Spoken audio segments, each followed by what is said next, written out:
The first speaker this afternoon is Matt McClelloch. He is the Senior Research Associate for the State Healthcare Spending Project at the Pew Charitable Trust. He's from just up or down or over, whichever way it is, that way, in the street, on the street. And he is the senior associate there and works to analyze healthcare spending across the 50 states. We're going to hear from one of his colleagues tomorrow. He has also done a lot of research around the area of program integrity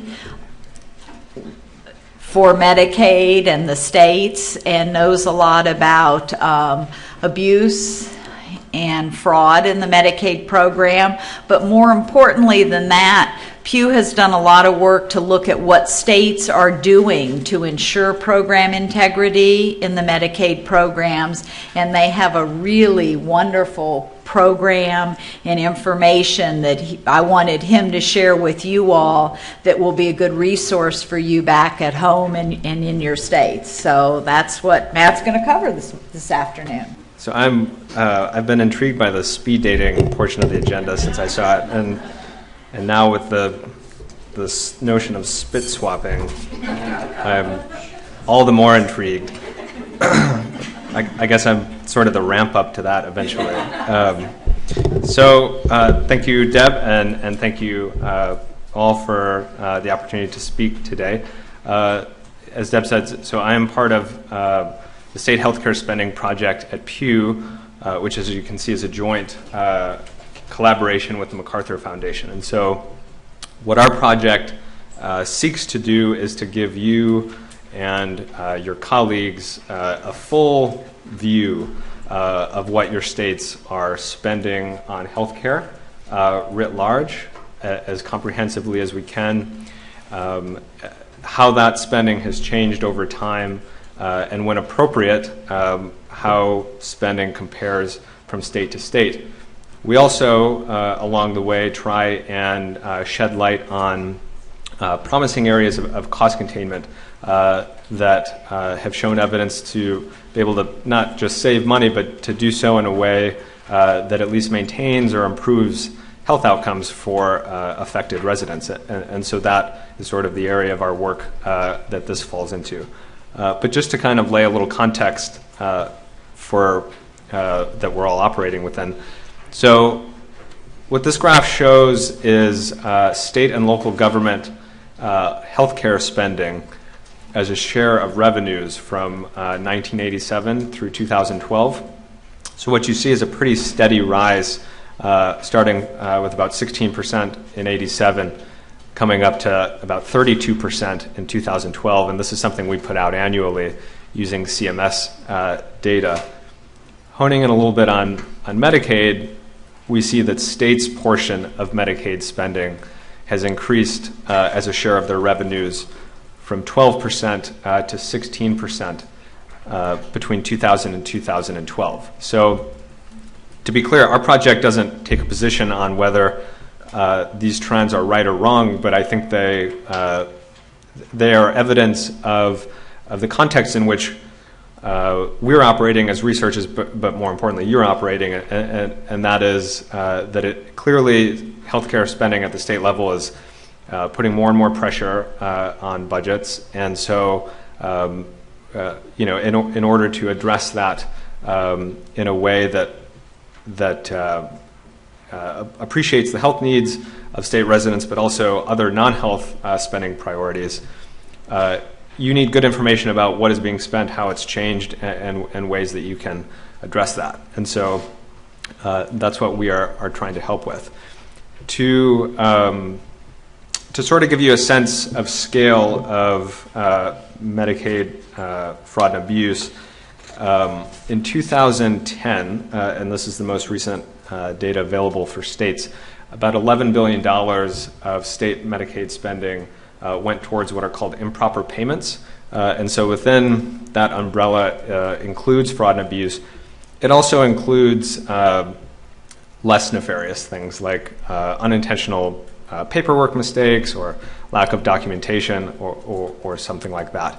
And so that represented about 9% of total state Medicaid spending in that year. In recent years, we know that the Medicaid program as a whole, that share has dropped pretty steadily, and this was a fairly recent survey that began 6 or 7 years ago. And so today, I believe in the most recent year, perhaps that rate was closer to 6 or 7%. But since the state data aren't available for that, I thought I would provide you with this. So this will give you a little bit of the sense of scale of what we're talking about. So in order to help you get a sense, you and your colleagues get a sense of what states are doing around the country that seems to be working, last year we built a first-of-its-kind database that pulled together promising strategies and approaches that had been documented within CMS program integrity reviews. So on a rolling basis, CMS goes into about a dozen states a year and reviews its program integrity offices and sort of all of the stakeholders within a state that are working on the issues. And then at the end of that review, there's a final report that is completed and published. Within that report are strategies that the state and or CMS sort of pulled out as being promising or noteworthy, as having already succeeded or having a high likelihood of succeeding. The problem has been that A, most people didn't even know that this was available, and B, to the extent that you did know, the strategies were strewn out across about 100 different reports, and so they weren't very easily accessible, and it certainly wasn't accessible. It certainly wasn't easy to get a sense of, are there trends that states are moving towards, or who's doing what across this specific kind of action, or something like that. So essentially what we tried to do is pull it all into a one-stop shop where you can filter results by state or group of states, as well as category of intervention, or both. So we've also written an issue brief that basically just provides an overview of the issue, as well as kind of an explanation of how and at what point in the billing process states tackle this issue. And I think copies of these are available at the end of your binders. So let me just kind of walk through the stages of Medicaid program integrity. And as I go, please feel free to kind of pipe up with any questions you might have. So I guess a good place to start is to recognize that, of course, fraud and abuse can be committed on either the provider side or the beneficiary side. But what we found in our research was that the vast majority of state actions are targeted towards the provider end. And we know anecdotally from talking to experts that the reason for that is that that's where the money is. If you I think a helpful way to kind of think of it is that, if you sort of have a bad apple on the provider end, they're going to see hundreds of patients and could potentially commit fraud or abuse on a systemic level.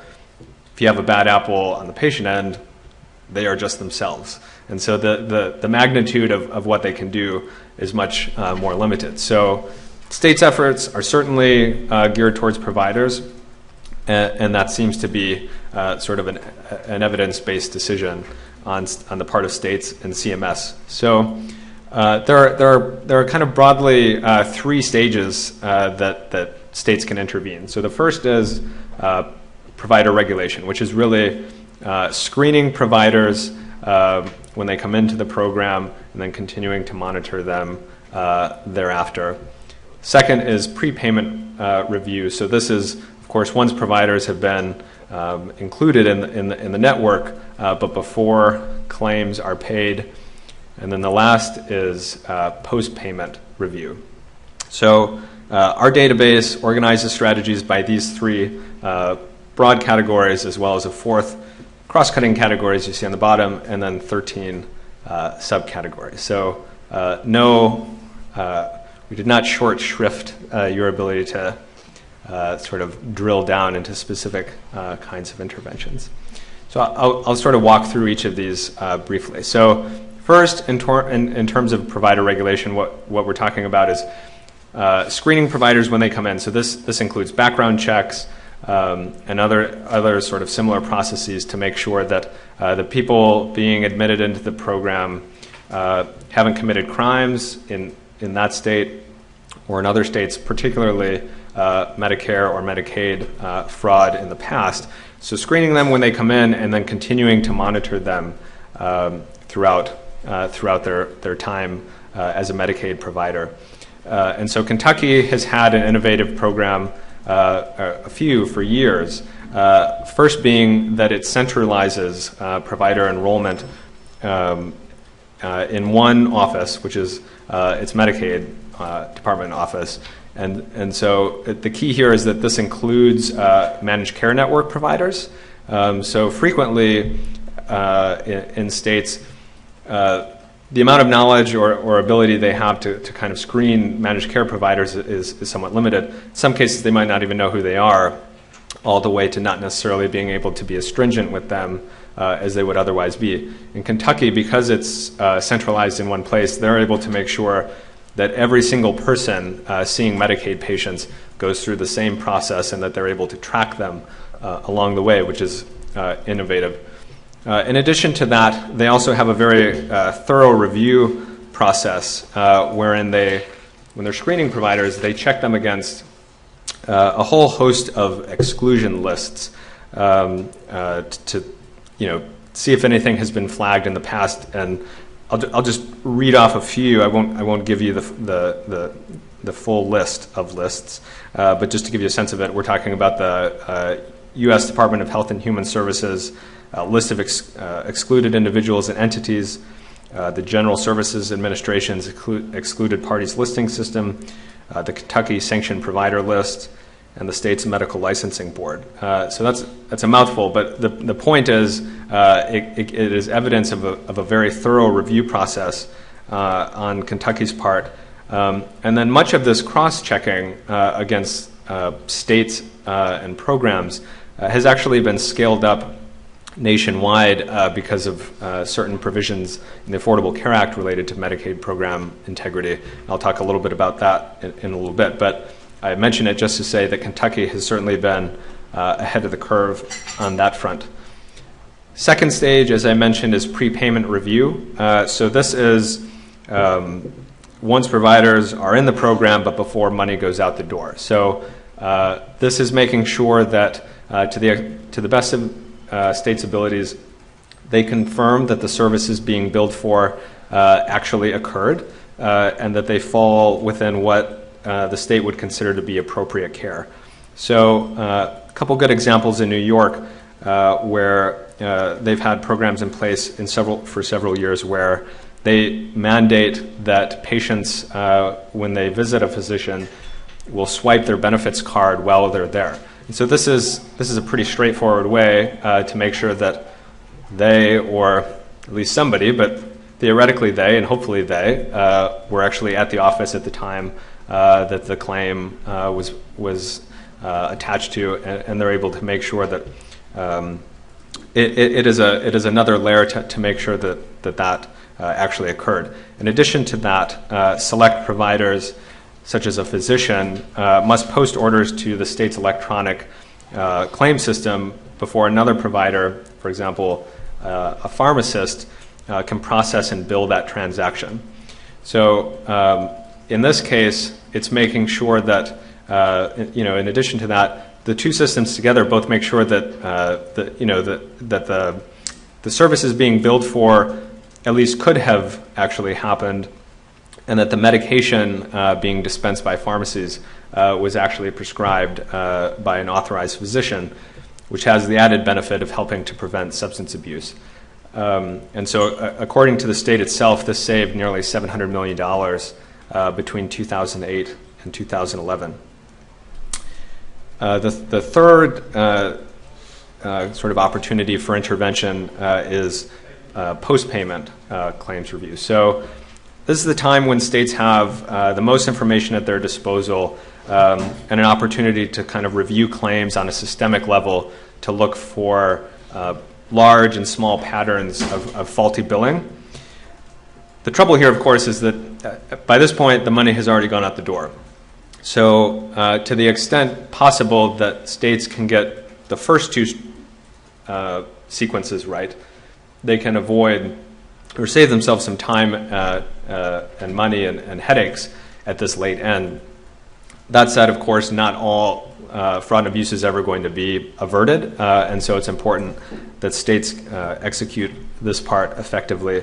And Illinois has a really interesting program where it uses some cutting-edge predictive modeling to try and tease out some aberrant behavior or faulty billing at a very early point, and then is able to produce kind of a snapshot of providers that has been very helpful for investigators when they're undergoing their investigations or audits or quality of care reviews. The last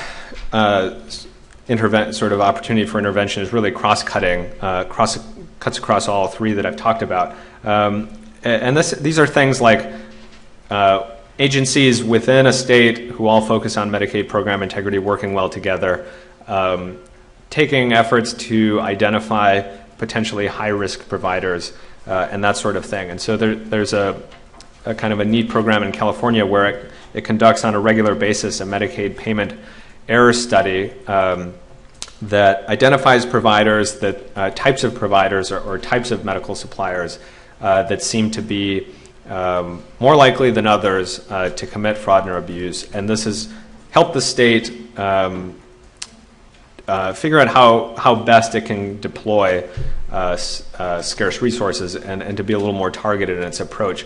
And so in the case of California, that meant increasing a little the scrutiny of pharmacies and adult day health centers a bit.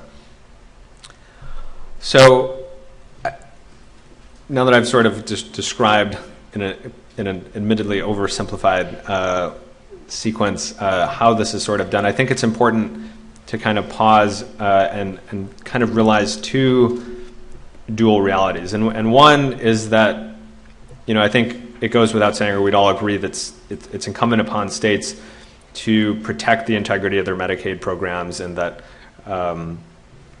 doing so is kind of essential for the sound fiscal management.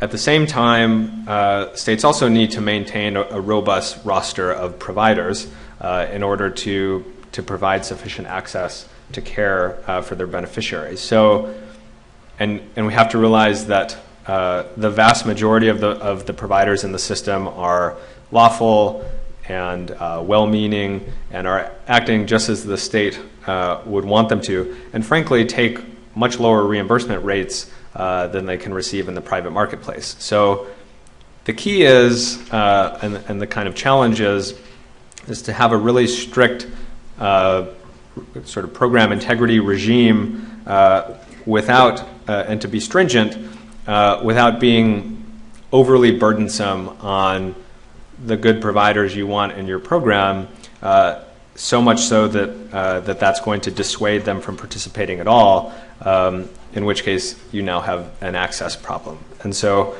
I mentioned that just as something to think about as states are moving forward and thinking of new and innovative ways.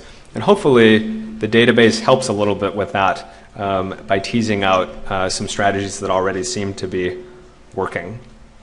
So I just wanted to mention, in case you're not already aware of them, a few of the provisions within the Affordable Care Act that affected Medicaid program integrity efforts.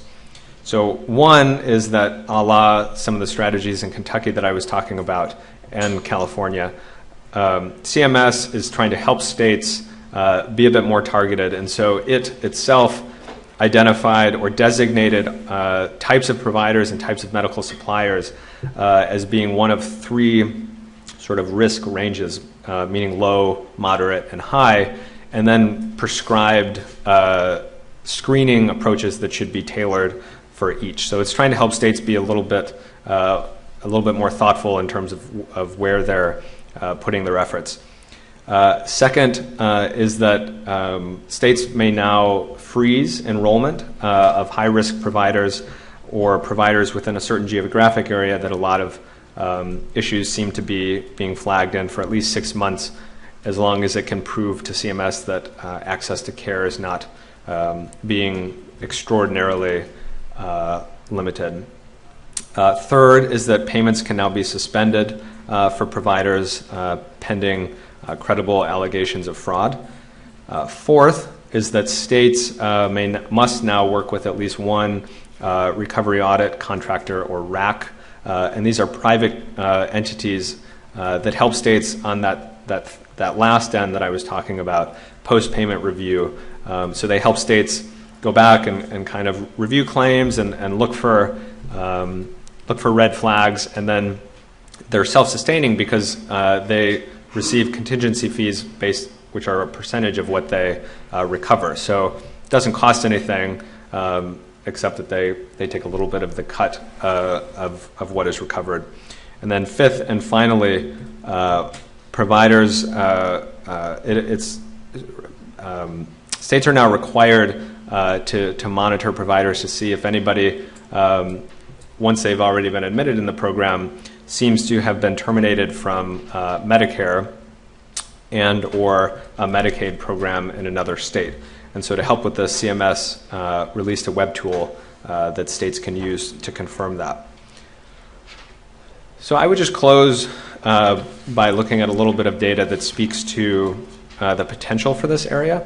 So these are data from 2009, which are unfortunately the most recent available, but I suspect a similar story is true today, which is that in that year collectively, states spent $400 million on their Medicaid program integrity efforts, and they recovered $2.3 billion. So that's a 6-to-1 return, and it's important to realize that this doesn't include successes on the front end, meaning not allowing a potential fraudster to be admitted into the program, because that's not quantifiable necessarily. So if you could include that, chances are the return would grow. And so this is essentially why, from a fiscal standpoint, we see it as one area that states should pursue in terms of Medicaid cost containment that has the potential to at least maintain health outcomes for their beneficiaries, but potentially even improve it, because a lot of times on the abuse end of things, we're talking about unnecessary care or care that goes above and beyond what should be provided, or care that's just not appropriate. And so it has the potential to even improve people's lives. So with that, I'll close, and I would be happy to take any questions that you have. Yes. Every private insurance I know of does pre-approval. Medicaid, Medicare is all retrospective. Up to 2 years after the service has been provided. We could eliminate a lot of this post-review stuff if we did pre-approvals. Has Pew looked at the cost savings to states with going with pre-approvals rather than this retrospective approach? Yeah, so the retrospective approach is affectionately known as pay and chase, and unfortunately, it's sort of a reality that that's when states have the most time and the most data to go back and look, across providers in a region or types or what have you. But every person that I've spoken to about this that are sort of experts in the field certainly recommend that to the extent states can shift some of their efforts back from pay and chase to the first of all, making sure that the people you have in the program are reputable, and then secondly, reviewing claims before they're paid. You can just save yourselves a lot of money, and as I say, increase your return, because for all those returns that 2.3 billion added up to, they didn't catch everything, right? Or they didn't recover everything. So certainly reviewing things and the prior authorization, I think, is a place that probably doesn't get as much attention as it could. But again, not necessarily because people don't realize it, but because just time is more limited at that stage to review things, and it's sort of the data are less systemic when individual claims are coming in. But I think your point is well taken. Hey, Matt. Yeah. Where can I get a list of any of your better recovery audit contractors? Do you have that available? We do not. We haven't tried to compile something like that. I would be happy to. Where I can get more information about it. Yeah, I know that CMS has started to put out more information about it. They might have sort of a suggested list, or at least just at least a list of available contractors.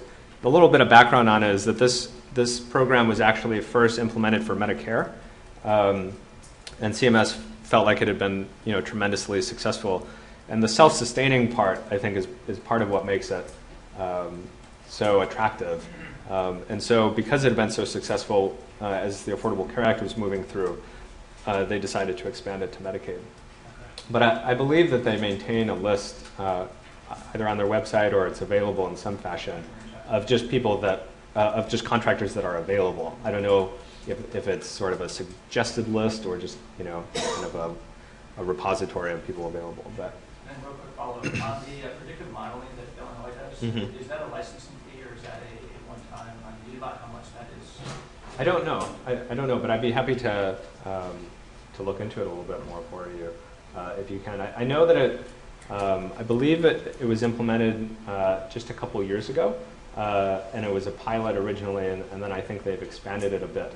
I don't know the details of the cost of the software. And whether they developed it in-house or whether they bought it from somebody.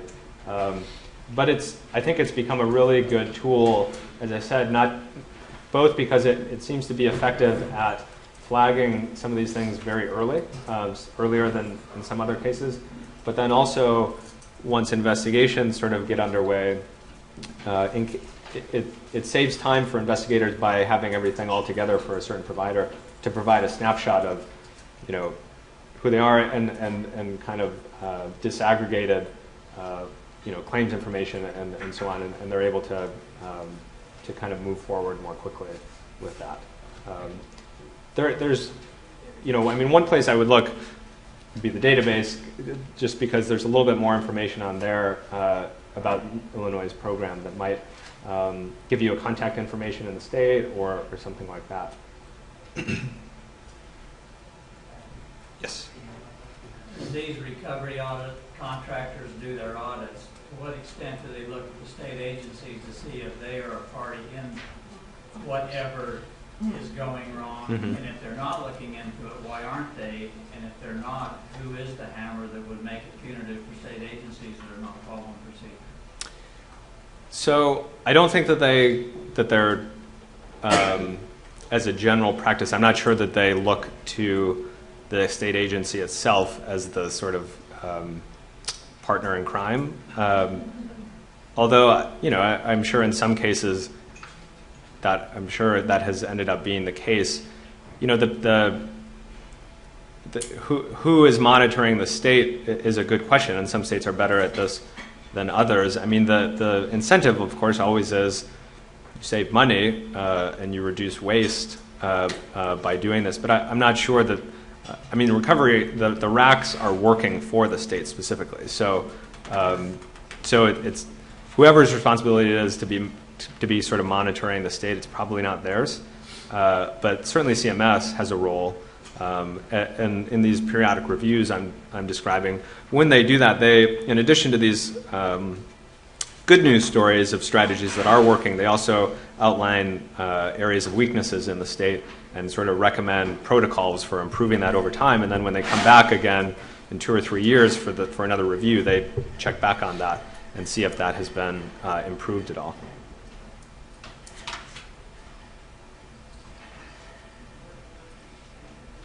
Any other questions?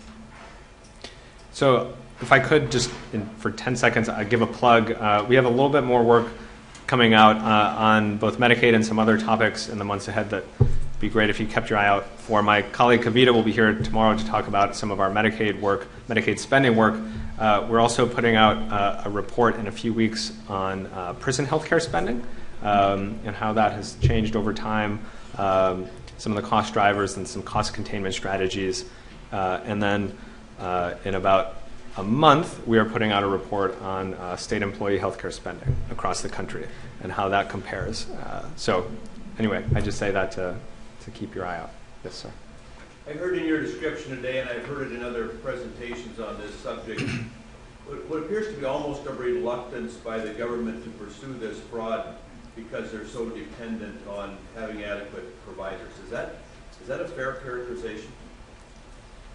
I don't know that I would consider that to be a fair character. I think it is. I certainly don't think that if given the choice between access and just knowingly allowing someone who's committed fraud to remain in the system, I don't know that it's general practice or that there's a hesitation to remove them because now you have an access problem. I think the broader point is that whatever policies you're putting in place for people who have committed fraud, you are also putting in place for the vast majority of people who aren't. And to the extent that just sort of creates extra hoops, it's just something to be cognizant of because the last thing you want are sort of the good eggs leaving, and because it's hard enough to kind of maintain the roster of Medicaid providers anyway, because the reimbursement rates they're taking are obviously quite a bit lower than from commercial insurers or even Medicare. So I guess that's how I would characterize that. It's more an issue of discouraging people who aren't committing. Yes? If you're wanting to avoid that problem by using data to target risky providers, do you run into due process issues there? I mean, treating different providers differently? I mean, or is the data analysis that you do like probable cause treat them differently in terms of investigation? Yeah, I don't believe so. I mean, I think there's a baseline of screening steps that every provider needs to go through, and then I think it's the state's prerogative if it either wants to, put certain types of providers through additional steps, which CMS is recommending, or monitoring them in other ways, random audits, this sort of thing. I think it was Georgia had a really,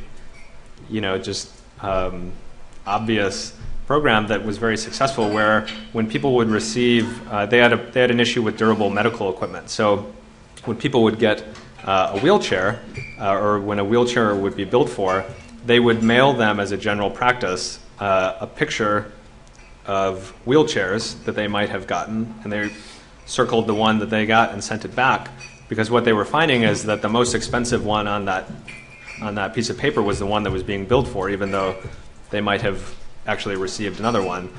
So, not at all a brain, not a difficult idea to come up with, but one that was very easy to do and actually started to save them money. And in that case, that they were treating durable medical providers a little bit different in that case, but that was because they were finding that there was an issue there. So I don't think that. That's a whole type of durable goods, but not a particular durable goods person. Right. Yeah. Yes. Actually, I have just two quick questions for you. First of all, I'm looking through your literature, and I see where you've clearly defined fraud and abuse, but you talked at length about mistakes as well. Where in your literature do you define what a mistake is? Because sure. I mean, it's clearly different than fraud and abuse, and especially with the medical community moving into EMR and the impact of that. Yeah. The medical community and physicians specifically are clicking on more things than they ever have before to more clearly define what the situation is with the patient, which of course we're human. Yes. So what I see here right now is that and I'm not picking on you by any means, but it looks as though we're defining mistakes under the same category as fraud and abuse. So the data I put up earlier about the 11 billion comes from what's something called PERM, and that is payment error rate measurement. So that's 7%. yes. So 9% at that time, and then it's dropped. What that comes from is a survey.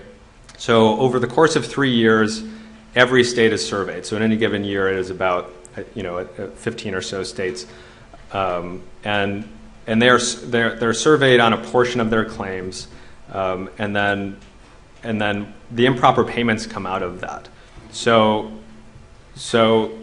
it is absolutely true that fraud and abuse are part of that sort of improper payment umbrella.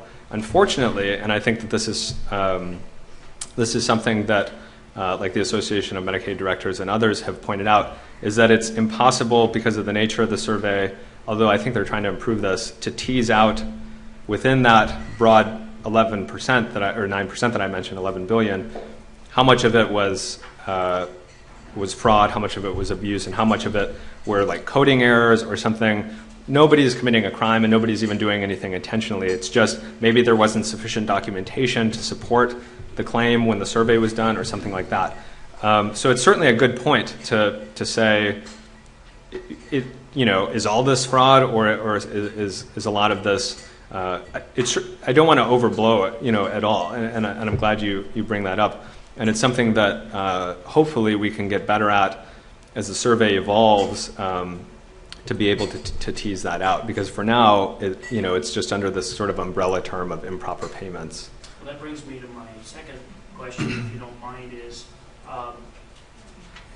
we talked a little bit about ineffective tests. How do you define an ineffective test? The one thing that comes to mind, that we have to deal with in our states is something as simple and as controversial in the last couple of years as mammograms. Mm-hmm. When should they be done? Mm-hmm. I mean, what standards? So when we're setting policy forward at the state level and saying Mm-hmm. we're measuring people on the criteria of what's an effective test and what's ineffective. Mm-hmm. I mean, when we look to organizations like yours, Mm-hmm.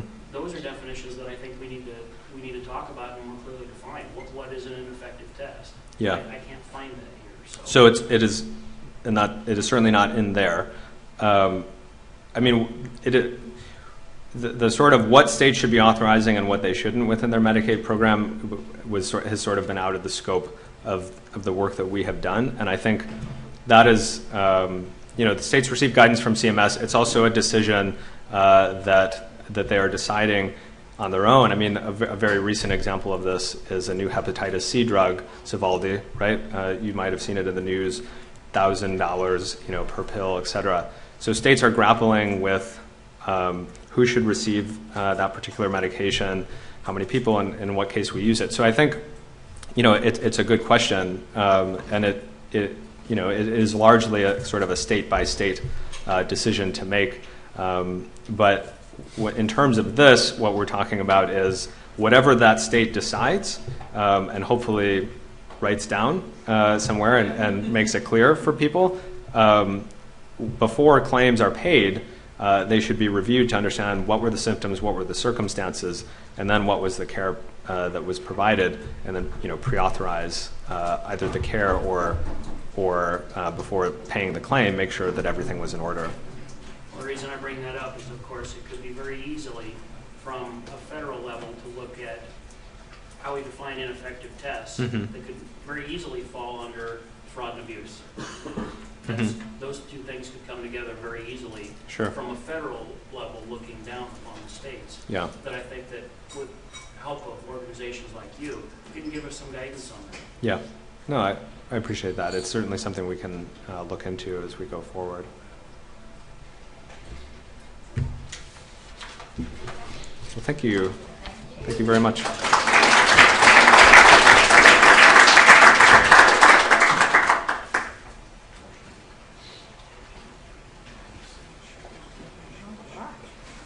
Thanks, Matt.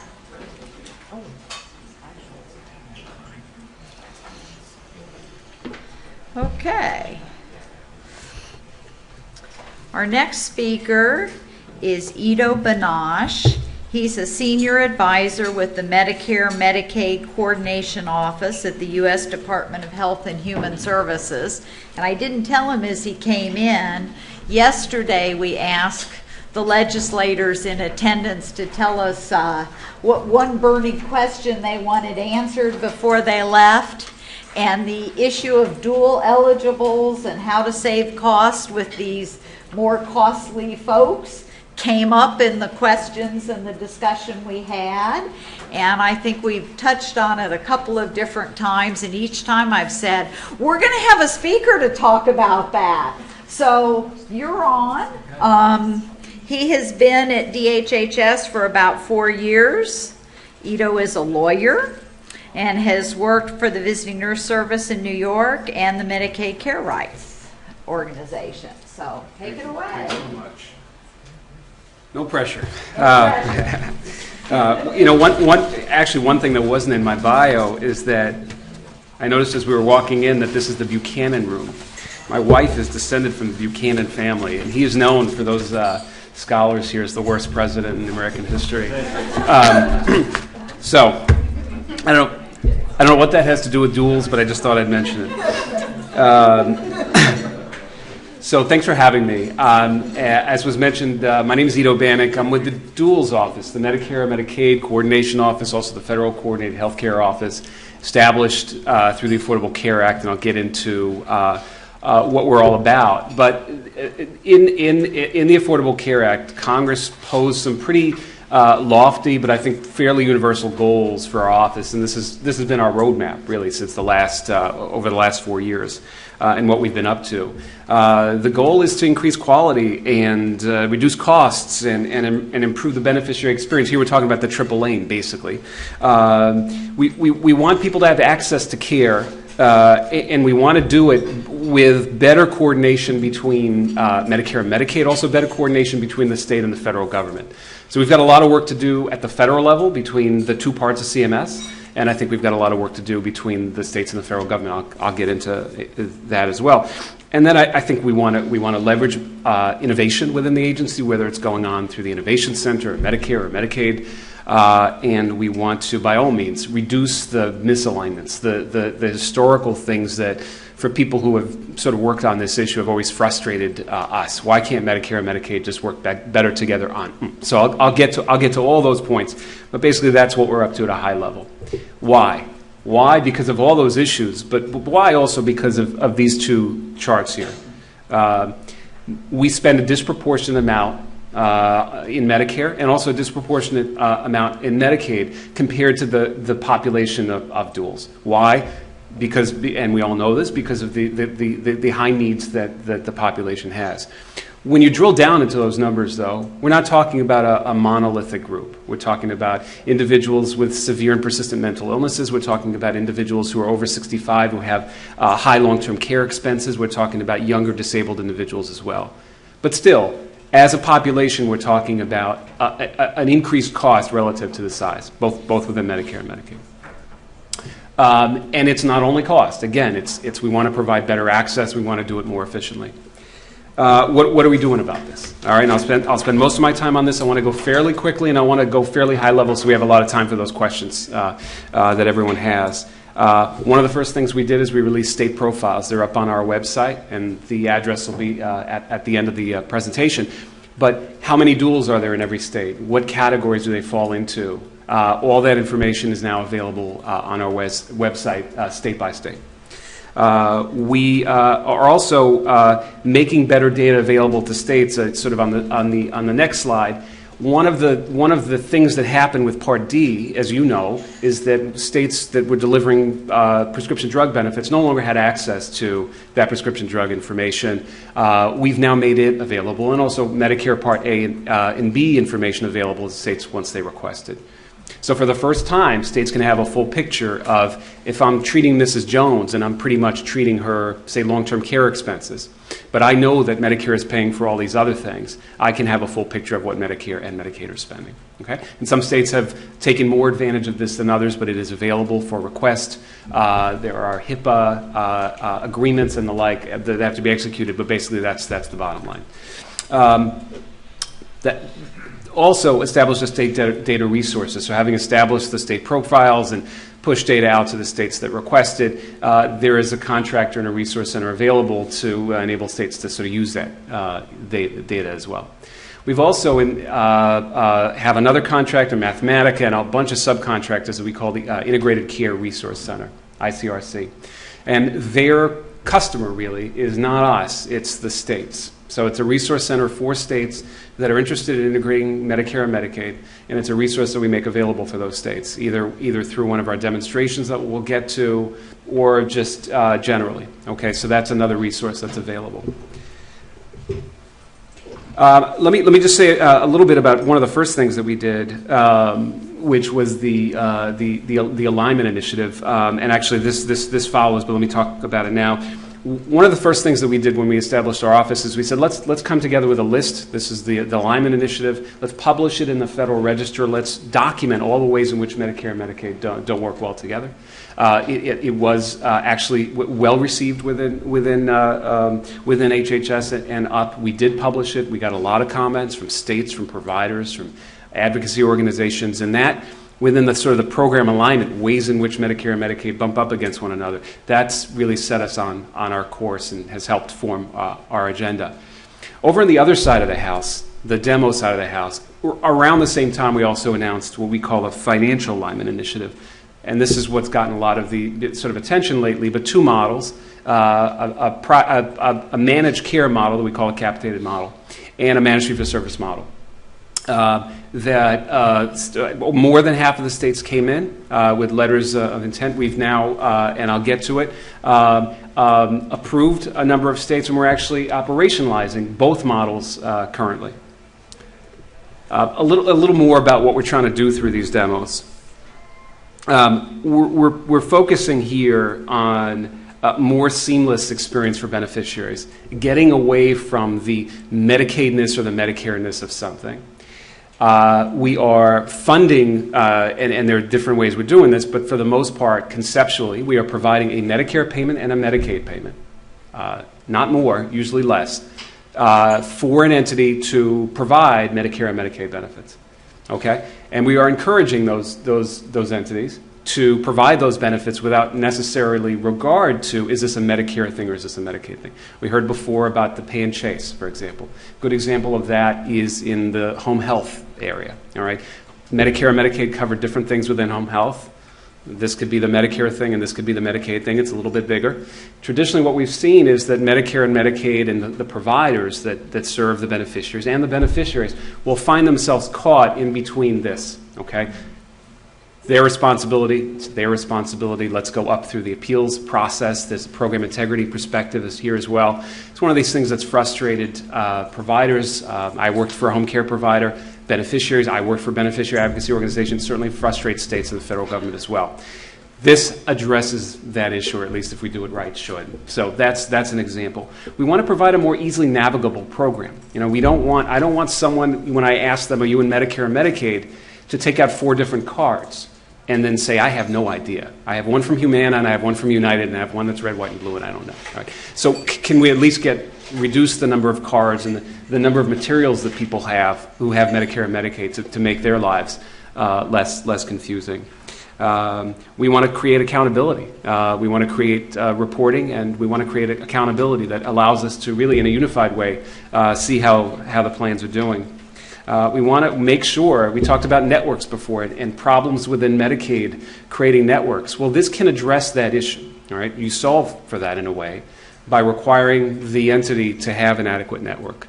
They've got to pay adequately, but we're here, and this is something that we're checking on in these demos. Do they have an adequate network? Do they have enough providers in this space or in that space to actually serve the population? If they don't, they can't proceed. If they do, they can.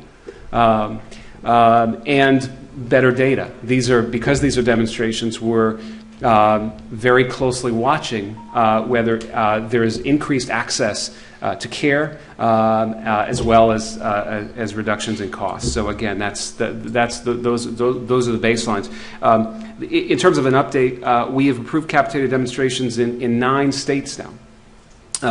Massachusetts, Ohio, Illinois, California, Virginia, New York, South Carolina, Texas, in Washington State. Washington State's also been approved for the other model, the managed fee-for-service model.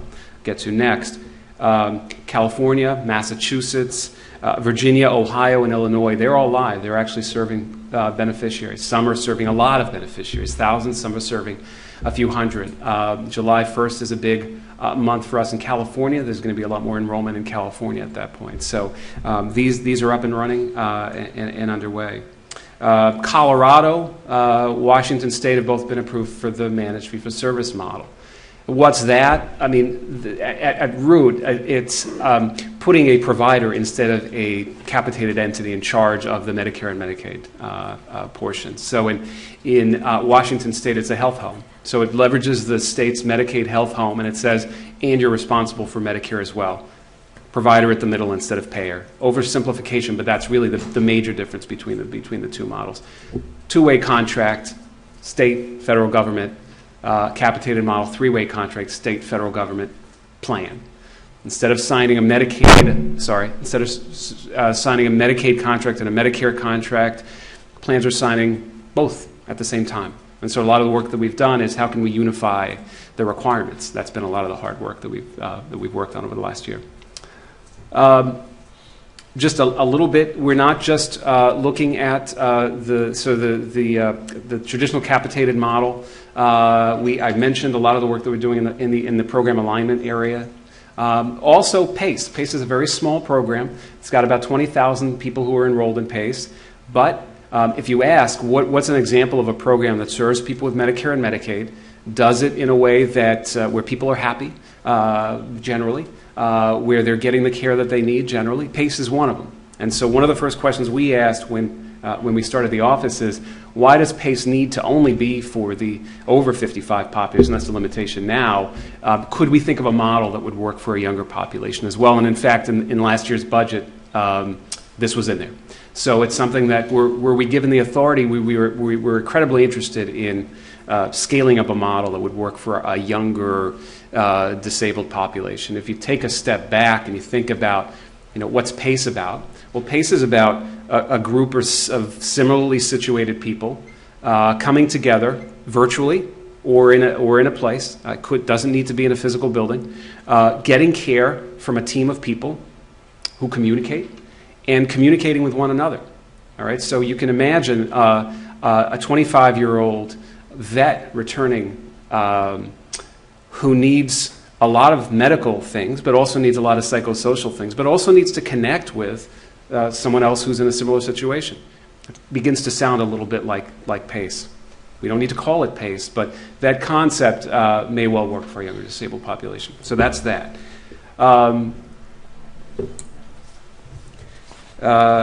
Just a little last one, actually a pretty big demo that we have for nursing facilities that we have going actually in mostly in states that are not pursuing the financial alignment initiative.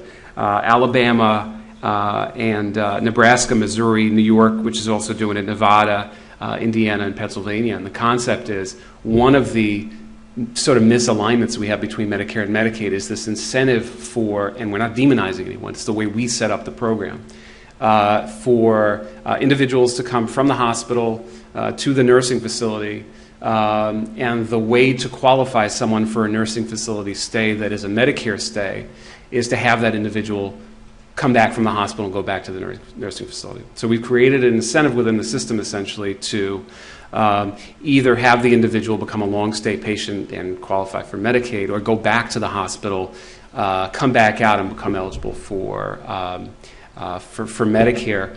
There have been some successful pilots before that have placed nurse practitioners or clinicians at the facility to help stem the inclination of a facility to have someone go into the hospital and sort of come back, and incentivize them to not have that happen.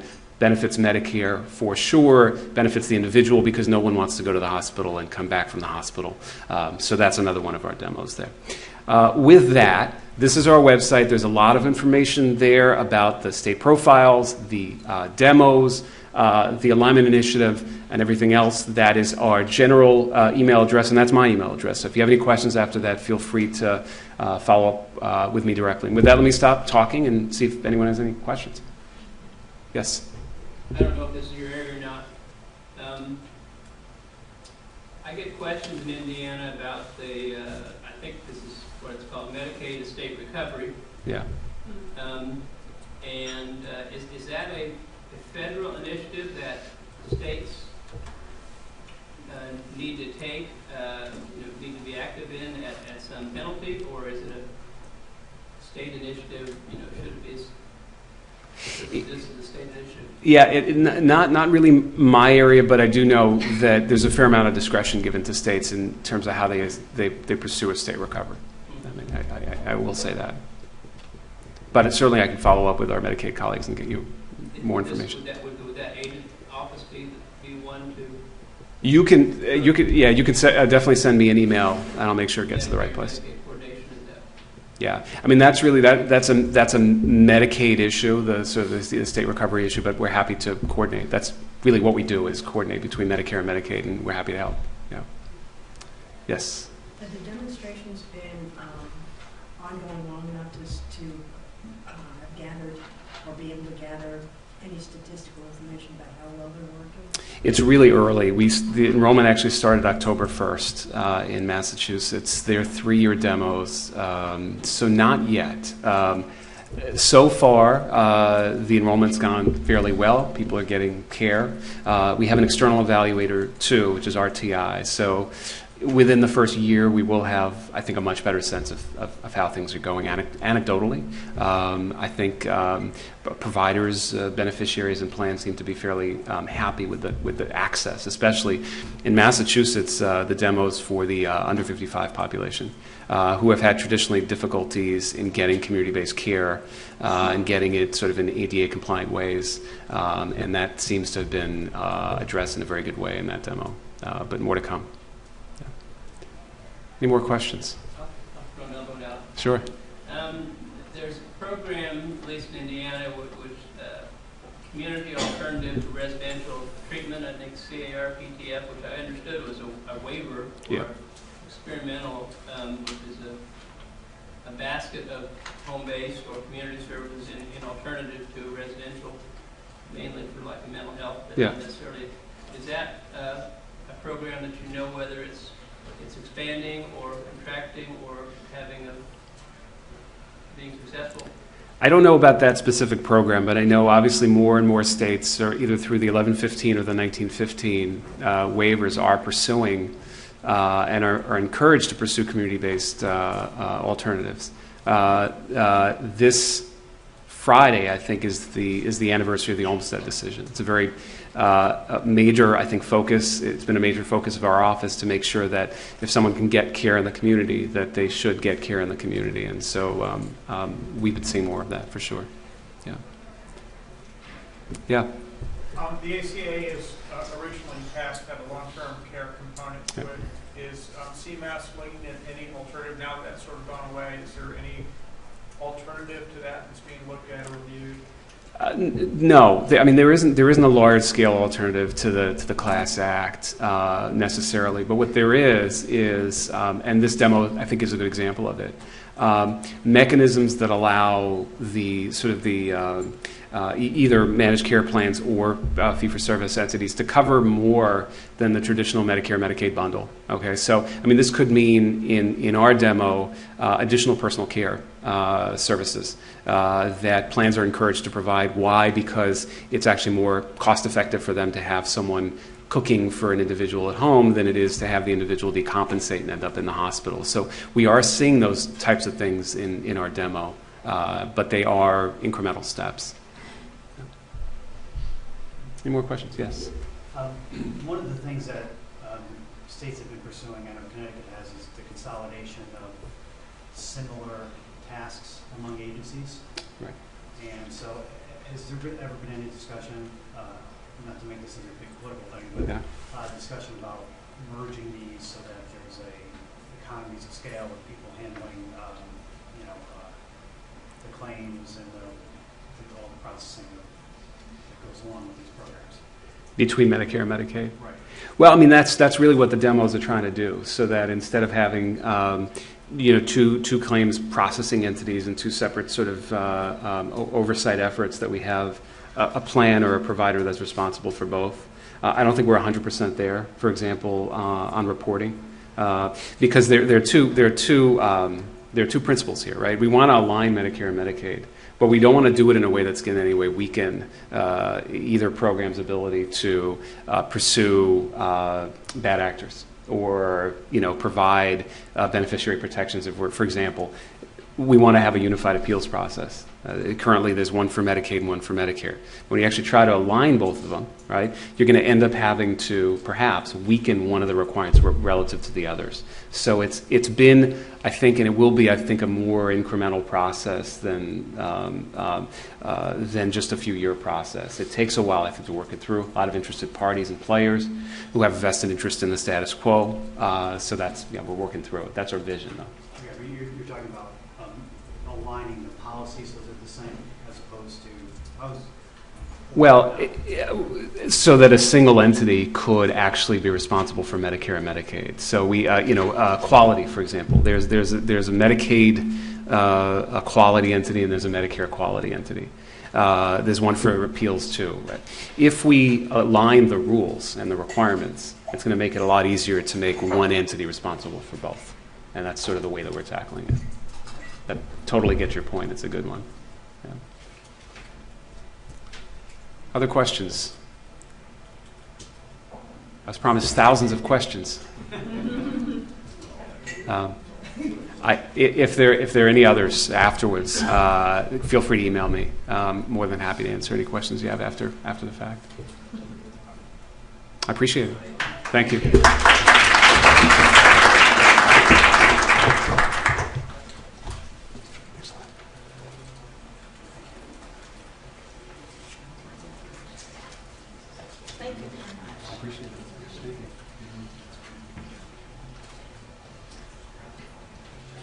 All right. Our last speaker for the afternoon is Mary Takish, who is the program director at the National Academy for State Health Policy. NASHP is what I always know, and I have to look it up to figure out what all the initials stand for when I tend to use it. You do.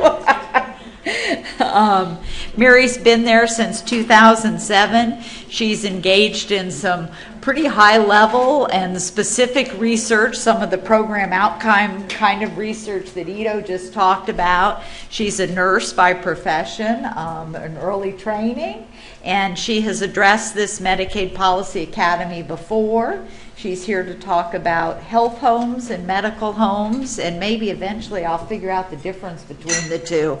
I still use them sort of interchangeably, and I don't think they are interchangeable concepts. So I'm looking forward to your presentation. Thank you. Good afternoon, everyone. Speed dating, I'm told, is the next session, so bear with me and I'll get you there. I really appreciate the invitation to come here to share with you the work that I've been doing at NASHP, which is helping states support better delivery systems. And what I'm going to do in my time is to get to the next. Get the next set of slides up. That would be good. Let me tell you while we're getting the next set of slides up. I'm not sure how we do that. Well, I don't have a laptop here. we probably find hard, but Let's maybe see. it's as easy as just. Well, let's see. Maybe there you go. Whoop. No? There you go, right here. There you go. Is this yours? Yes. So I must hit slideshow. From the beginning. There we are. Okay, yay. Our part's done. So this is what I'm going to do today. I'm going to begin giving you a picture of, well, what's wrong with our system. And I'm going to talk about it in national terms, like what's wrong with the U.S. healthcare system, because the issues that are going on with our national health system really do mirror some of the problems that we have at the state level, general delivery system problems. And then I'm going to talk about the innovation that is happening at the states to implement new models to get at the core problems of our healthcare system. And then we're going to talk about the role that you play as legislators in helping to address those problems in your state. Here's a little bit about NASHP, the National Academy for State Health Policy. Things I want you to remember is we're nonprofit, we're nonpartisan. We work with all states across state lines, agencies, and branches to help advance best practices in health policy. The problem with our U.S. healthcare system, I'm sure, is nothing that you have not heard about. This report from the Commonwealth Fund was just released a week ago. So this is fresh data that ranks the U.S. Against the other leading countries and finds us at the bottom of this list. And if you want to know why we're at the bottom, what they looked at is issues around quality and access, efficiency. So this is about developing coordinated care systems, safe care systems, about access when you need it, and about efficiency. So we're talking about cost here. This kind of data that shows that the U.S. is highest in cost, but lowest in quality. This is not new information, and it's also been replicated by other studies. The one that I would point you to, that if you're not a fan of the Commonwealth Fund data, then I would point you to the work that Barbara Starkfield, who led research on primary care at Johns Hopkins for decades and well published, well established. What she did is she looked at healthcare systems compared to the U.S. and ranked systems according to a primary care score. So how are patients getting access to their providers? Do they have a primary care provider that they know? Is that primary care provider providing coordinated care? She ranked it all and gave it a score. And what she found was that for systems that had a low primary care score, they ranked higher in costs. And you can see the U.S. at that far corner, highest in per capita expenditures, but lowest in primary care score. And also, if you start to look at our primary care foundation, which is what I'm going to spend my time describing, this is another part of the picture that illustrates what's wrong with our system. Here are two conditions, asthma and COPD, which is chronic obstructive pulmonary disease. These are two conditions that should be easily managed by primary care. There should not be any asthma hospital admissions that could not be treated by primary care. Most of these admissions can be prevented. So this, as I mentioned, hospital admissions should only be happening on a few occasions, but in the U.S., hospital admission rates for asthma are more than double the OECD average that we're illustrating here. And for COPD, we see a similar picture. And both of these conditions show how if we start to shore up primary care, we can keep folks out of the hospital. That's where the main drivers of cost are, U.S. nationally and then also in the states. And I also want to mention that if I'm saying something that doesn't make sense, or if I say something jargony or an acronym, just wave me down and slow me down, because I can get on a roll and not stop. So the talk about primary care, does it matter? I would implore you to go back to your states and find out how much does Medicaid spend on primary care. And I think what you're going to find is quite surprising. It's rather low. Rhode Island is actually a pretty robust state compared to some states. Rhode Island spends about 6% of their funds on primary care. 6%. Everything else, where is that going in the healthcare system? And this slide shows a Rhode Island stacked up against a bunch of commercial payers.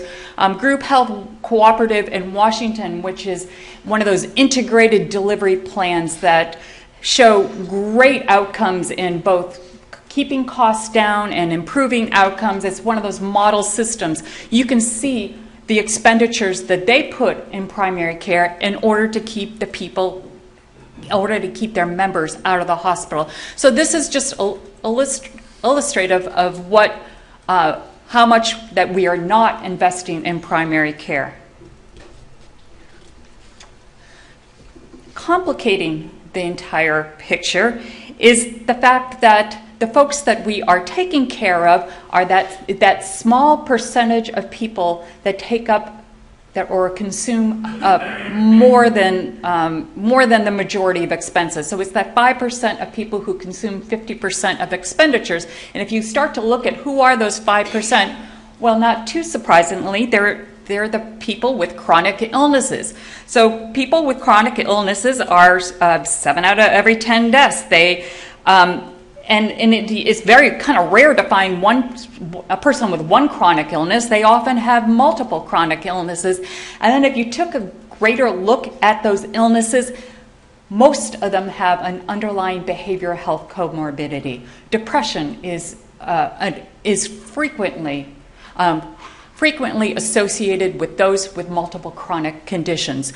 So it's a complicated population. It's causing the greatest amount of expenditures in our system. What are the kinds of delivery models that do we need to fully address this population? And just one more look about the unmet behavioral health needs of this population. If you go into a doctor's office, you see the people sitting around the room. Most of them have a behavioral health condition. So there has been work that says that more than 50% of the people in a primary care doctor's office have some kind of behavioral health condition. The stomach ache, that might be caused by depression or some other kind of illness, or the exacerbation of symptoms that because they're not managing their care very well, because they are also just not able to mentally handle the care that's involved in taking care of a chronic illness. So most of them have behavioral health illnesses, and then we have primary care doctors who really aren't trained to take care or even ask the question, even beg the question about doing a mental health screening. I've talked to doctors who have said that often they do not ask a patient whether or not they're depressed or they have other problems, because there's no resources. Like, what do you do with that information? I have no one to refer them to. So, the question goes unasked. So we have behavioral health symptoms presenting in the primary care office, and primary care doctors feeling like they don't have resources to handle them, or they don't have the training to handle them. So we do have an idea of how to design a system to meet those needs of high chronic illnesses with behavioral health needs. We all want to be at this integrated delivery system. So we all want our systems to be able to handle a patient that comes into a doctor's office and be able to meet their whole person needs, be able to help them take care of their primary care needs. If they have a behavioral health problem, be able to give them the resources so they can better take care of themselves. If there's some social services that they could use that they can't, get on a bus to get to the specialist's office, then you have systems in place in order to meet a patient where it's at. We know where we want to go, but how do we get there?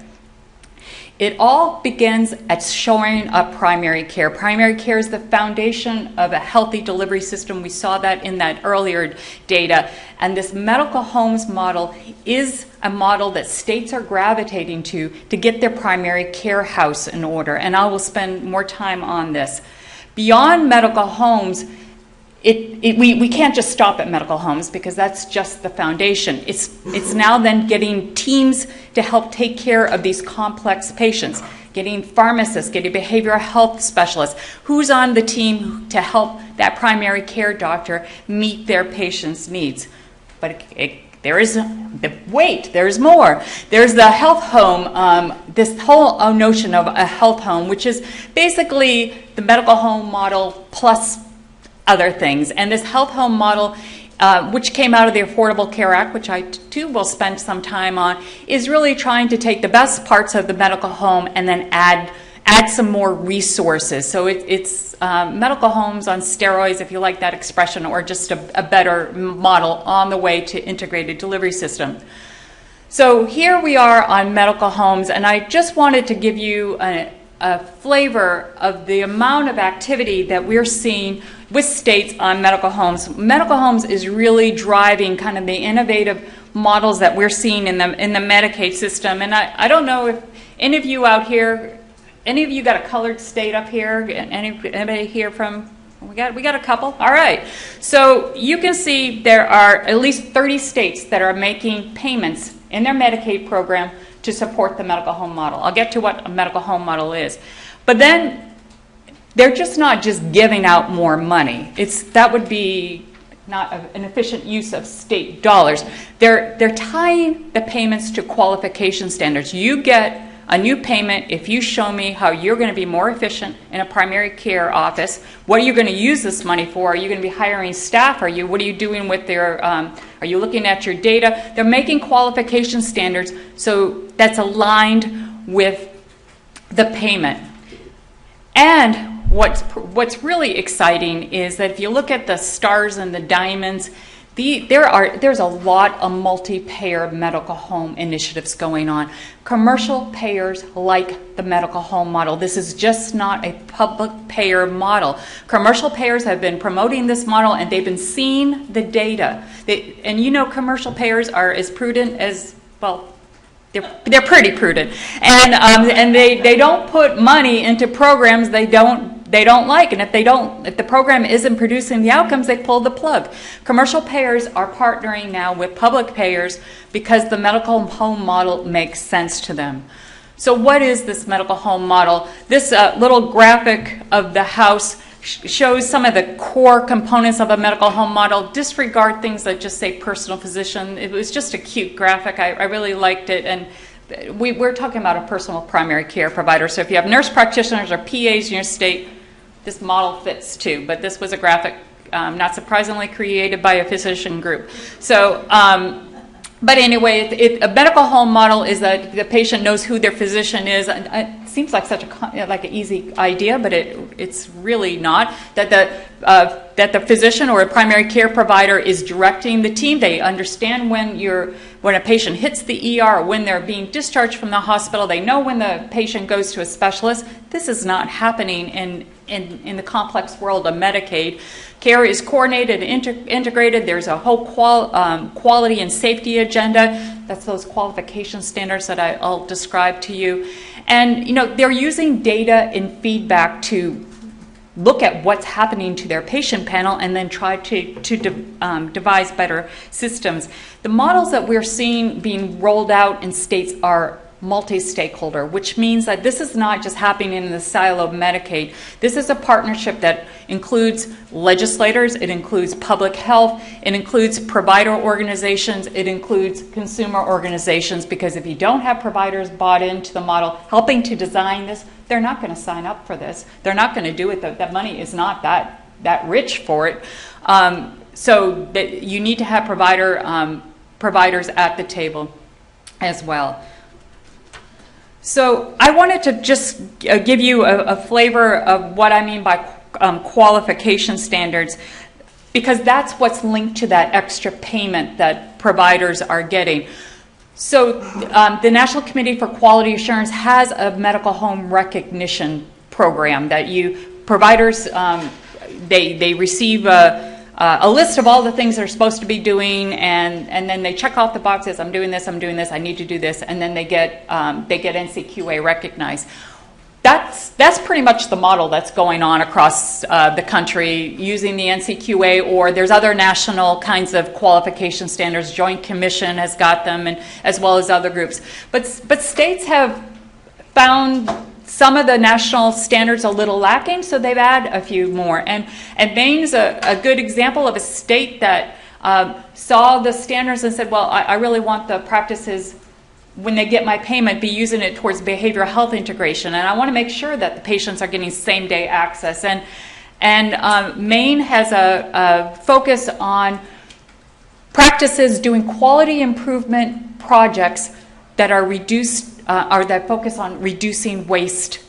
so that all practices, and if they're receiving medical home payment, participating in this medical home model, which is multi-payer, so commercial payers are in this, they need to have a cost efficiency project going on in their practice. So for instance, what they're doing is they're looking at MRIs.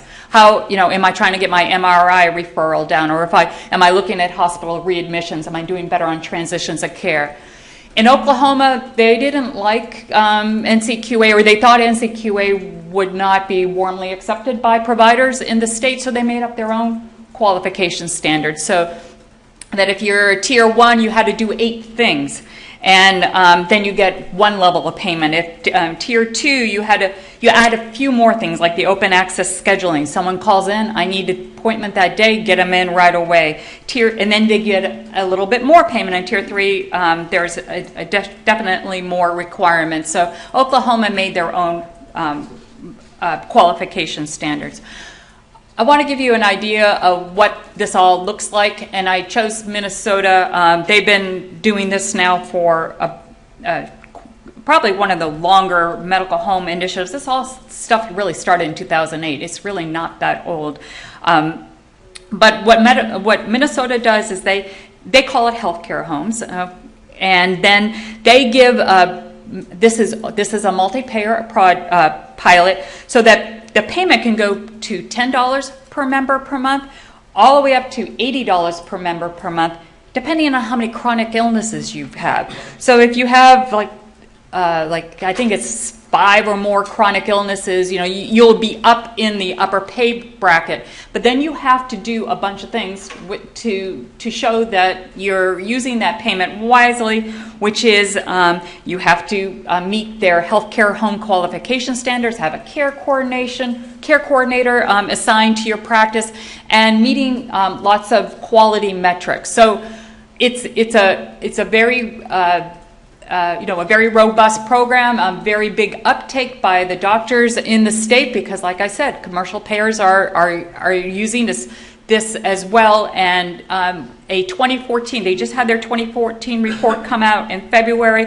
I've got a link on this slide if you really want to go and take a dive in, but they are seeing statistically significant improvements in quality metrics. But the one I'm sure that you're all wondering about, what about the cost? Well, they are seeing much fewer emergency department visits, and not surprisingly, that is driving a overall net cost savings of 9.2%. So beyond medical homes, where are states going? They're looking at models that really are giving primary care doctors access to multidisciplinary teams. Because if you think about all the things I've told you about, that you need to have a care coordinator, you really should be looking at behavioral health integration. It'd be great if you talk to a pharmacist every now and then. What is a solo practice going to do? They can't. How can they participate in this model? It's really out of their reach.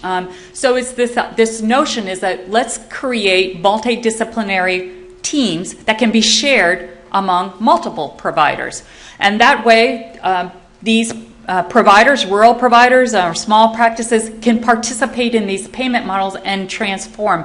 That is really the whole reason behind this multidisciplinary teams. So these are the teams all look different. You go state to state and who's on the team. It really varies. It varies depending on the state, and sometimes it varies depending on the region in a state. The states are often giving the local communities the flexibility to design a team that meets their need. Like, for instance, in Vermont, they have a team in one area of the Vermont Medicare population. They have a really high dual population. They need a different kind of team than a population in the Burlington area where there's a high opioid usage. So, being able to shape the team depending on what is the population needs. This shared support team is an idea that is trending very rapidly. There has been a big uptake in states developing these shared support teams, and you can see a lot of these states are rural states trying to figure out how can I get my primary care doctors participating in this model and make it more efficient. So I wanted to give you a snapshot of a few states that have these team models, and they all look different, and they all have different names. But the idea is that you have, we'll call them a team. Some places call them networks, other places call them pods. But you have a team that's based in a community. It could be based at a visiting nurses association. It could be based at a FQHC. It could be a freestanding nonprofit in the community. A payment goes from Medicaid to that team. And then a payment goes to the provider to participate with the team. If you do not connect the team to the provider by giving them incentives to talk to each other, they won't talk to each other. So you give them, there's usually two payment streams, one to the provider, one to the team. And then it's up to that team to do a kind of a community assessment. What do our providers need? What do our patients need? And structure a team that meets the needs of the community. And so you can see Alabama's got, they started small, they have 4 networks in part of their state. Vermont started small, they started with 3 teams, but now they're statewide because the proof was in the model, it was working. Michigan, they call them physician organizations in Michigan. This came out of Blue Cross Blue Shield's plan. This is a perfect example of a state looking to a commercial insurer and saying, hey, I like what you're doing and you've got great outcomes. Let Medicaid replicate what a commercial insurer is doing. And it's working.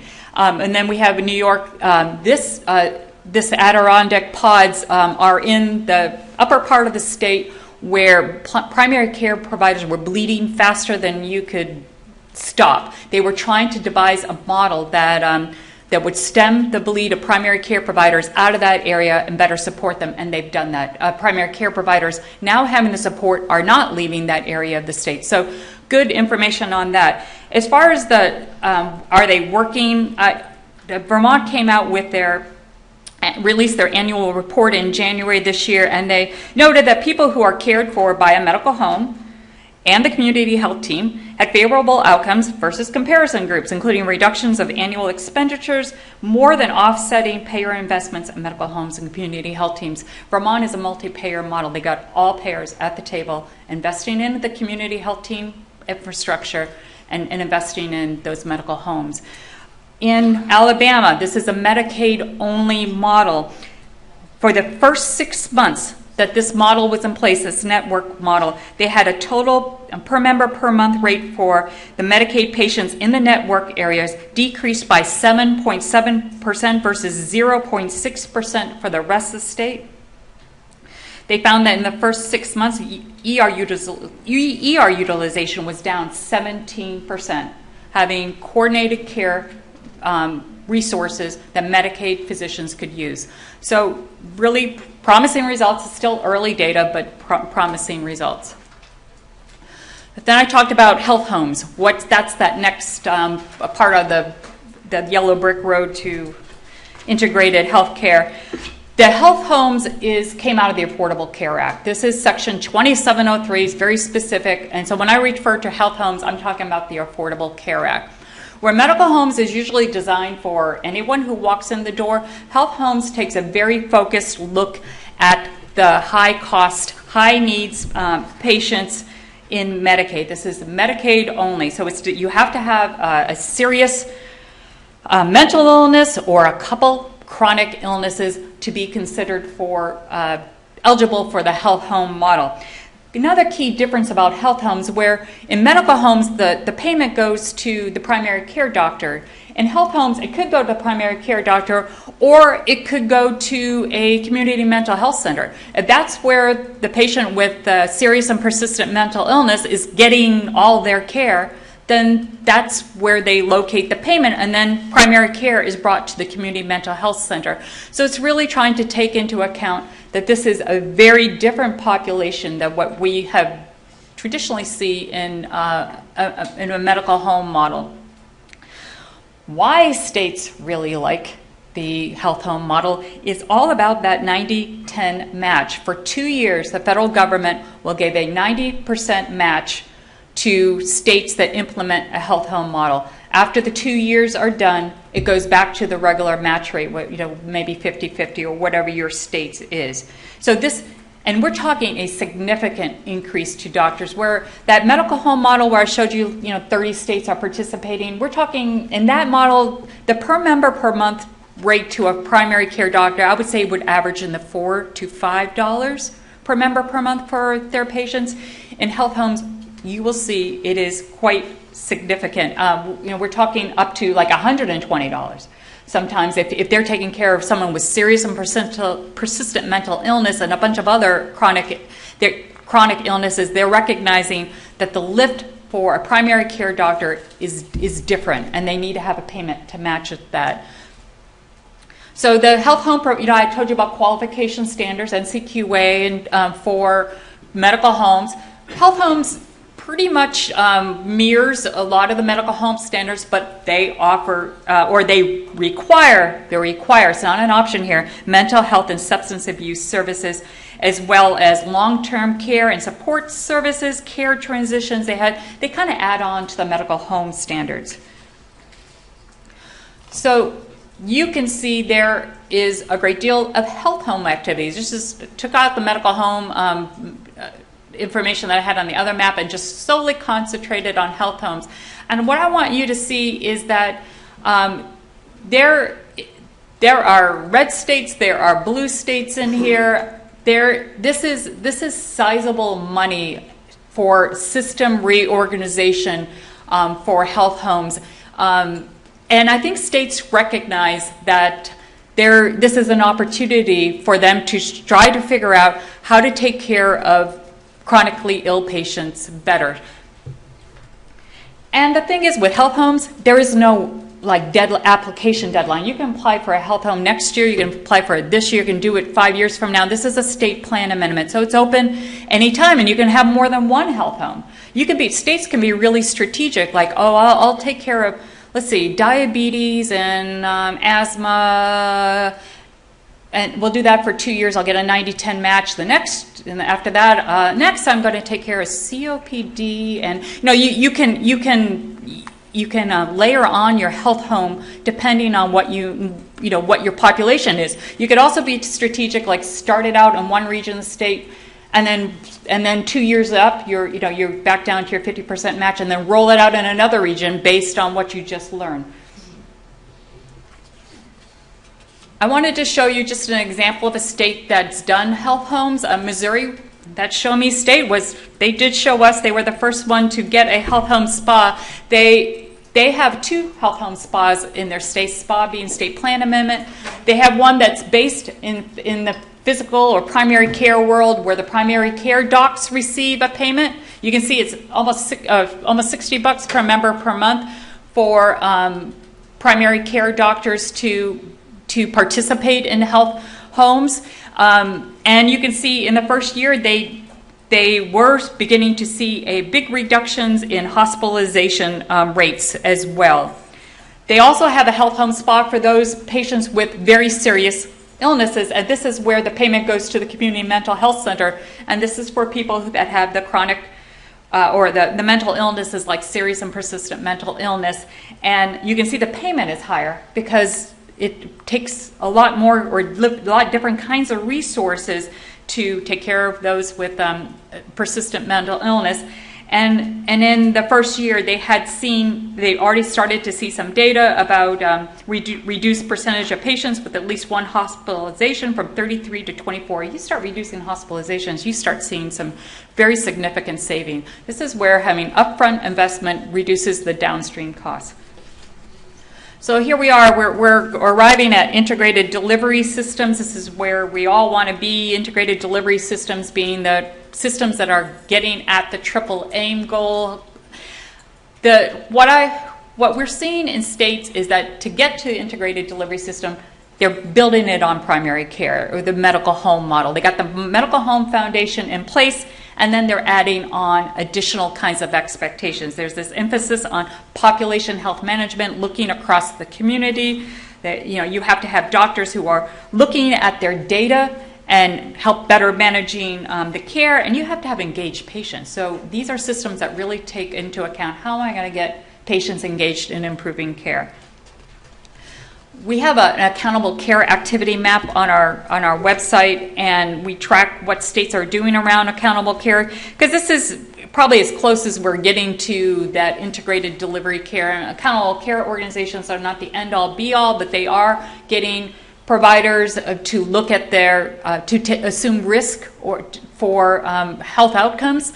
And you can see there is a great deal of activity on states around accountable care. A lot of this activity is being driven by state innovation model funding. So this is SIM funding that's come out of the Affordable Care Act that's giving states money to try to come up with better systems to reduce costs, right, and improve outcomes. So the SIM money has been, again, one of those ACA funding streams that is going to states that don't do Medicaid expansion, or states that do, but it's states are taking advantage of SIM money because it's giving them money to think about and plan about how to redesign systems. It's a significant amount of money. I wanted to give the example of Oregon. This is a state that has probably the closest, we're probably one of the most innovative models that we've been tracking. They're also one of those SIM states. They also have this 1115 waiver from Medicaid that gave them $1.9 billion over 5 years to get their house in order. But there's a hook to that, that if they do not reduce their expenditures by 2% over the next 2 years, they have to start paying back the money they owe the federal government. So there is it's money like a gift with strings attached. So what they did is that they reorganized their entire delivery system. They had like 15 managed care plans, behavioral health carve-outs. They had dental plans. They did away with that. They reorganized them into what is called coordinated care organizations, CCOs. They put out an RFP. You want to be a CCO in this part of the state, apply. And the CCOs, sometimes some of them were actually managed care plans. Some of them are new nonprofits. They applied and they got selected competitively, and they get a fixed budget. But they get multiple funding streams in that budget. They get to integrate behavior. They get the behavioral health money. They get the dental money. They get the primary care money.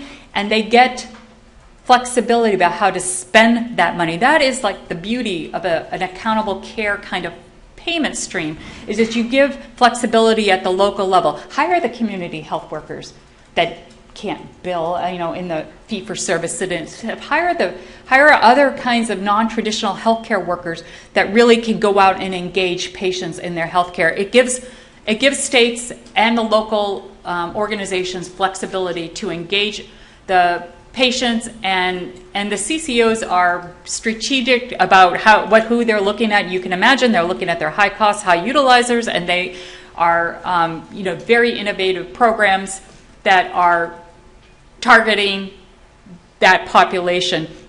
The data that is coming out of Oregon has been promising so far. They have to do quarterly reports to the federal government, and the quarterly report that was released at the end of November 2013 found that, and these are pretty new, the organizations, that there was a 9% decrease in emergency department utilization and an 18% reduction in emergency department expenditure since 2011.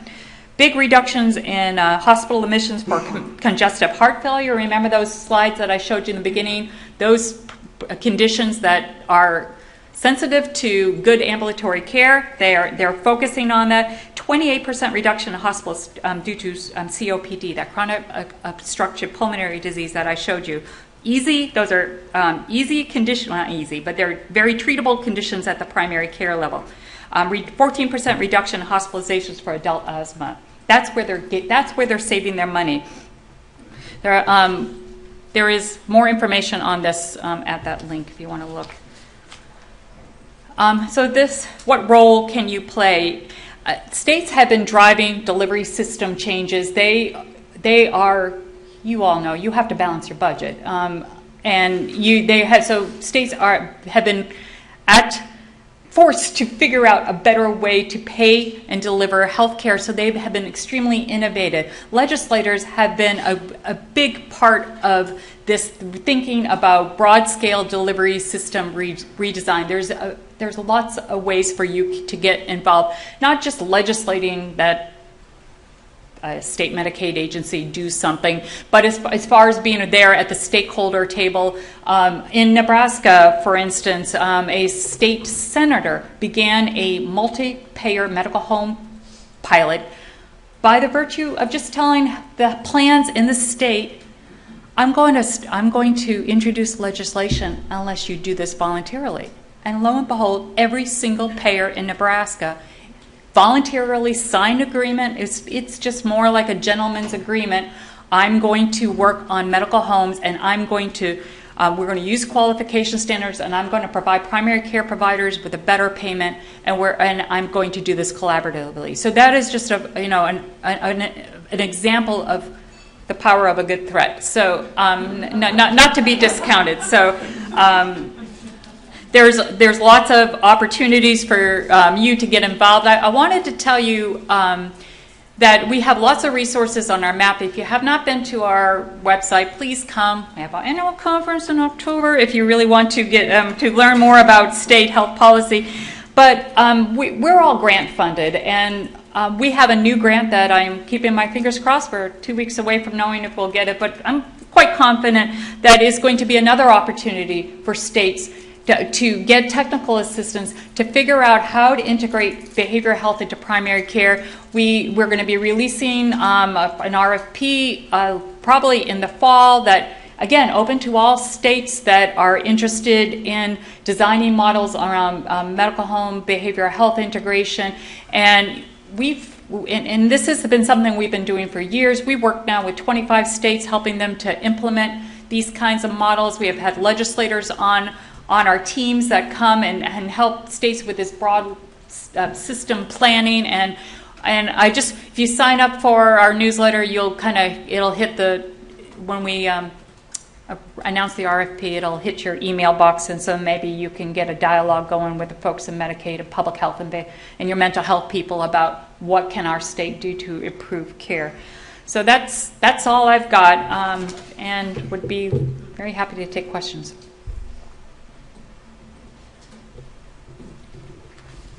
Yes. Are these homes primarily capitated payment driven?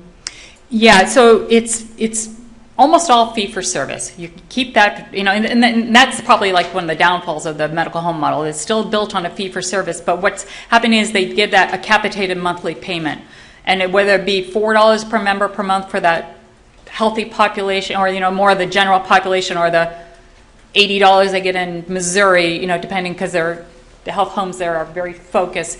That's the way. That is generally the payment model. And then sometimes there's some add-ons, like if you can get shared savings if you meet certain outcome metrics, or you can get a pay-for-performance payment, or something else, or an upfront payment to buy, to hire the staff to get your medical home house in order. So, but yes, it's a capitated payment is generally the way it's done. Are the designs coming primarily from state governments, or from health management companies that have models off the shelf to bring in? Yeah, the believe it or not, the designs are really coming from around the table. It's like I said, that the decisions need to have broad stakeholder buy-in. If you don't have the providers at the table trying to say, okay, that payment's reasonable or not reasonable, if you don't have that conversation going on with the commercial plans that might be around the table, say, I can't pay that. You have to have that. You have to have the buy-in on so many levels. So I would say it's generally a stakeholder discussion. And if you don't have a multi-payer initiative, and it's just a Medicaid-based medical home, providers, I don't know of a state that has done it without a provider group at a table. We're seeing more states doing it with consumers at the table, saying, well, that's not a model you need to do this in order to better engage patients. So I'd say the consumer activation part, that's emerging. But and then with the plans, I mean, there's definitely a bunch of plans that have their own medical home model. They may not be having really anything to do with what the state Medicaid program is doing, so they just think it's a good model. And whether or not they're doing it in concert with their providers, I would imagine they are. I mean, I was just at Care First in Maryland. Care First is a big plan in Maryland, D.C., and Virginia, and they have a really robust medical home model, seeing huge outcomes, and they're spreading that model across those 3 states. It's in all the exchanges, and they have learned the hard way that you got to have providers engage, helping to make the decisions, and then kind of going out. They actually have providers that go out and knock on the doors, literally, not figuratively, and talk to providers in that community about why a medical home would be important to them, how this is going to make your practice easier to work. This is the model that you went to med school for. This is what we all want. So it's multi-stakeholder engagement is big. So can I just clarify what I think I heard you say is that there's still fee-for-service underneath this, and the capitation is an extra. So it's a fee-for-service with an extra set, and that capitation is just for those extra. Absolutely, yeah, you described that perfectly. So you are hopefully saving enough in your fee-for-services that you're still saving the end. Yeah, I mean, it is kind of like you put the model out, you hold your breath a little bit, like, is this going to am I going to see a return on my investment? Because I am adding payment. You just have to reduce a few MRIs and if you're just looking from a practice point of view, what their payment is from a single payer, you get them to kind of reduce a few ER admissions and a hospital admissions and some MRA, so you've got the PMPM. It's not like a big payment, but these things. This is the hard part that I know legislators never want to hear. It takes time to see outcomes. This return on investment is not going to happen in year 1. I doubt it's going to happen in year 2 unless you're targeting those really high costs, high needs, like laser focus, like they were doing in Missouri. If you're talking general population, it takes time, and it's hard to be patient. And we've seen in say Colorado, for instance, they kind of rolled out a model, a medical home model. The state did give them some upfront funds for Medicaid to bring extra payments, but they wanted to see a report in a year. Now, they saw a sufficient amount of evidence that made them kind of continue to roll it out, but it's really hard to do this in a year, and you're going to see conflicting. There's conflicting evidence. Is the medical home model really working? Is this? It's. If you look at it just on a point of view that primary care is underinvested, it needs extra resources to take care of complex patients. You can look at that Barbara Starfield information and all that other kind of national information and know that investment in primary care saves. Now, whether or not the medical home with NCQA is the right formula, well, this is all what we're learning about. And what we're learning is that maybe we need to refine it along the edges. Maybe we need to add those extra criteria like I showed you in Maine. Maybe we need to say, okay, well, NCQA doesn't say you have to focus on behavioral health, but we want you to focus on this population, or we want you, in Maine, they actually, those wraparound services are focused on super utilizers. So, there's so much you can learn by what's gone ahead of you. And even the states that are the early adopters, they're changing their model along the way. Pennsylvania's a great example. They were out of the gate first. They had a regional model, kind of something different in every area, and the whole purpose was to learn what's working, what's not working. And they learned that first model they rolled out. There was a big RAND study on medical homes. I don't know if any of you saw it. It showed that first model was not saving the money or doing quality, but they knew that. After like a year into that model, they had already improved it and started to tweak the payment incentives and qualification standards. So there's a lot to be learned in this, but I think you can you can rest easy that investments in primary care, if you're spending less than 6%, or 7, or you're single digits on primary care in your state, that is an area where you could shore up and feel like the money, if you got the right strings attached, would be well invested. For clarification, a couple of slides ago, you had 79 per member per month, and you saved 83. Yeah, let me go. I'm wondering, is that the savings of 83 of those that were treated, or it just seemed out of? All right, let me check. Is this the slide? Yeah. All right, let me check that one out.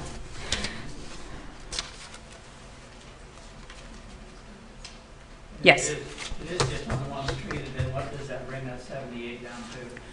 Well, the way I'm reading that slide is that they invested in $78 per member per month. That was the payment to the doctors, but the savings were for that group of beneficiaries was $83 per member per month. So they had put in the 78 ahead of time, but then they found out after the end of the year that investment reaped additional. It wasn't cost neutral. It was a cost savings for them.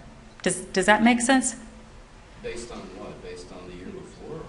That's a good question. I don't want to. I can find that answer. I don't want to go down a road and not say the right thing. But it's a fair question.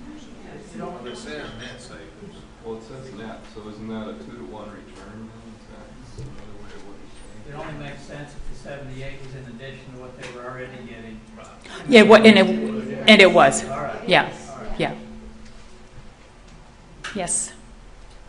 So early on in your presentation, you said you have to have engaged patients for this to work. The question I have for you is specifically what I want to know from you, what are you seeing other states doing that are innovative and out of the box on dealing with not only the complex patient, but the complex non-compliant patient, which a lot of times you see in the Medicaid population? Right, that's a great question. So I would say on on a medical, let's say just looking at the kind of vanilla medical home model, I'll take Rhode Island for example. That per member per month payment, it comes with the strings attached. You will hire a nurse care manager. They're an RN. So think about practices. Again, the onesie, twosies practices and or other practices that find nurses to be very expensive to bring into the ambulatory care setting. So what we saw in Rhode Island is that these embedded nurse care managers, and if you're not big enough to have your own, the nurse is there Monday, Wednesday, Friday, and somebody Tuesday, Thursday, and some other practice, but that nurse is often setting up visits to see the patients, to teach them about diabetes. They're diabetes educators. They have other kinds of qualifications to help them manage their chronic illness. Now, in that Oregon model, where it's more of an accountable care model, we were just out there looking at that program, and so that coordinated care organization that we visited. They had a program focused on super utilizers. So they are feeding data to the coordinated care organization has the data to identify that top 5%. They're hiring community health workers to go out and get a patient to the doctor's office, or going out to teach. They're lay people that come from the community where these patients live, and it's very I want to say one-on-one because they have more than one patient, but there is very much more intensive care management services that are provided in a community. And I don't know if you all have heard about the Super Utilizer program. That is a program that there's lots of grants out there that are focused on this populations, but they have found that these patients almost all have mental illnesses in addition to their chronic illnesses. So it does take a different kind of engagement, and it has to be locally based. It can't be on the telephone, nurse calling someone from another state. So that's I would say that's some of the innovation we've been seeing. And you've seen a correlation between that and keeping the high utilizers out of the emergency room? Well, that's what the CCOs. I mean, they're seeing data already. I mean, I had at the end of here. Whoops. I actually didn't put the findings in there. But I mean, they are seeing. I mean, they are seeing some data now. Whether or not it's, I mean, the one CCO that we went to, the super utilizer program had only been in effect for 6 months. So whether or not they had reaped the return on investment, I can't tell you, but I can say that that kind of program. I don't know if you all heard of in Camden, New Jersey. This is kind of where that whole program got born out of, and in that part of in the country, they did see a huge amount of reductions. They found an apartment building where they embedded like a primary care office in an apartment building that had more like hospital. They did all this mapping, and that apartment building had more like hospital ER usage than like any part of Camden. And so another innovative use is that they put primary care right in the place where it was lacking, and the return on investment was significant.